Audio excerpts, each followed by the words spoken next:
El dinero, en salud, dinero y amor. Por 88.9 Noticias. Seguimos en Salud, Dinero y Amor por el 88.9 Noticias. Romina Román, Claudia Villegas y una amiga, María Elena Vega. Platicamos con el subsecretario de Hacienda, Gabriel Llorio. Oiga, la inversión en materia energética era muy importante para la reactivación económica. Frente a esta parálisis que se tiene en el sector, ¿estarán pensando en algún plan de reactivación? No, totalmente. El sector energético es un sector prioritario para el país y quedó demostrado con las heladas que sufrieron en Texas. Prácticamente impactó el suministro de gas al norte del país y por ende también la producción de electricidad, y el impacto económico fue significativo. Es una de las razones por las cuales se alcanzó un nivel de crecimiento un poquito bajo en el primer trimestre de este año.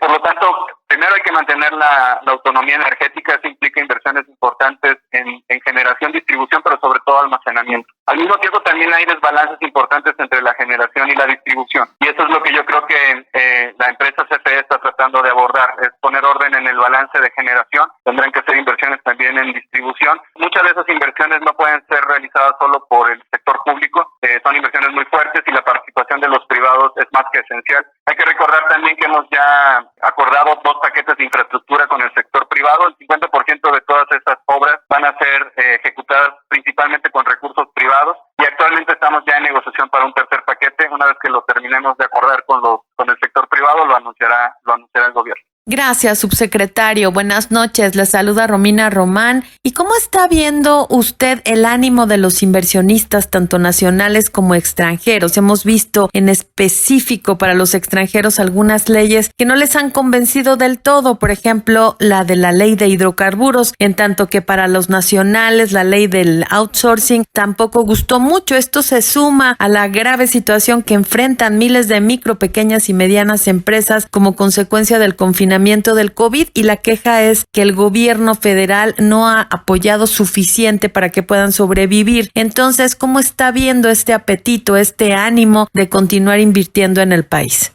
No, totalmente. Y yo creo que el día de ayer, por ejemplo, General Motors anunció ya una inversión importante. Hay otras inversiones importantes que serán anunciadas y que están siendo negociadas por la Secretaría de Economía. Pero el ánimo que hemos estado recibiendo de parte del sector privado, sobre todo el Consejo Coordinador Empresarial, ha sido un ánimo constructivo, donde hemos estado en la mesa discutiendo los temas importantes del país. Hay un enfoque donde los dos sectores coinciden bastante bien, y es en atender brechas sociales específicas o desigualdades, ¿no? Y por eso pasó la reforma de pensiones, apoyada por el sector privado. Las adecuaciones que se hicieron al marco jurídico del outsourcing también fue discutido y se llegó a un acuerdo con ellos. Muchos de los contratos que están siendo renegociados en el sector energético y que han causado un poco de ruido están relacionados también con algún tipo de error en el contrato, y las partes están sentadas negociando. De tal manera que sí creemos que es más ruido el que se ha generado que la percepción que tienen el sector privado en cuanto a la inversión. Si no, de lo contrario, se habrían ido ya a juicio, ¿no? Y eso no está pasando. Ahora bien, con respecto a las pequeñas empresas,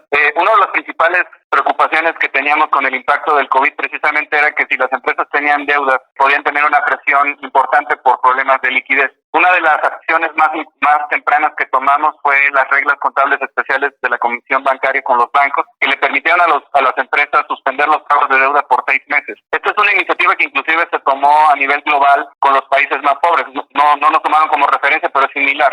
Y después hubo un segundo paquete de medidas que facilitó la reestructura de las deudas de las empresas sin que cayeran en cartera vencida. Esto es importante porque si caen en cartera vencida se tienen que judicializar o bien se pueden ejecutar las garantías, y ahí es donde se empieza a afectar a las empresas. De tal manera que esas facilidades han permitido la renegociación de cerca de 8,000 millones de pesos de pequeñas y medianas empresas que han logrado puentear este proceso. Ahora, durante la pandemia hubo creación de empresas. Aproximadamente se crearon, si recuerdo bien el último número, 1,400 empresas, pero también hay otras que mueren. Hay una revolvencia natural de las MIPYMES sobre todo. De tal manera que aún durante la pandemia hubo nacimiento de empresas. Entonces, hacia adelante lo más importante es reactivar el consumo y apoyar a que las empresas puedan reactivar al 100% su capacidad. Subsecretario, muchísimas gracias. Relación deuda-PIB y la ventaja que tendría México frente a otros países más endeudados, ahora que la curva de las tasas de interés podría ser al alza, subsecretario, y que retirar esos apoyos fiscales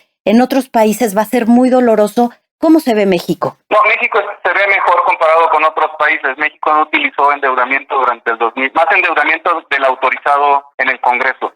Muchos países sí lo hicieron, sobre todo en la región. Los niveles de endeudamiento han incrementado de manera significativa en todo el mundo. En las economías avanzadas la diferencia es que sus tasas de interés son muy cercanas a cero. Prácticamente la deuda no les cuesta. Pero en las economías emergentes como México, Turquía, Brasil, las tasas de interés son más altas y ese costo puede ser importante o significativo si la deuda no se controla. Comparado con otros países, para responder tu pregunta, México tiene menores niveles de endeudamiento con respecto al PIB en este momento. Está estable y de hecho el mismo Fondo Monetario espera que se mantenga estable o ligeramente descendente hacia el final del 2024 y 2025. Esto también está demostrado. En el 2009 las economías con menores niveles de endeudamiento fueron las que reaccionaron mejor en la recuperación y eso es lo que creo que se está observando en este momento con México. Como tú bien lo mencionas, estamos viendo un fenómeno ya que el mercado empieza a descontar tasas de interés más altas y esto va a presionar los costos, el costo financiero de la deuda del gobierno federal.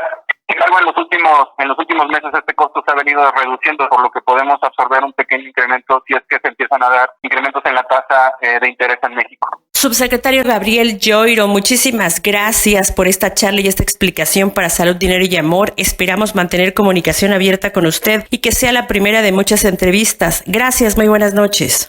No, muchísimas gracias a ustedes, Claudia, Romina, María Elena, y un saludo a todos su auditorio. Seguimos aquí en Salud, Dinero y Amor por el 88.9 Noticias. Romina Román, Claudia Villegas y una amiga y servidora María Elena Vega. Vamos a hacer una pequeña pausa y regresamos con un tema por demás relevante para todos los mexicanos. Ellas te apasionan. Salud, dinero y amor por 88.9 Noticias.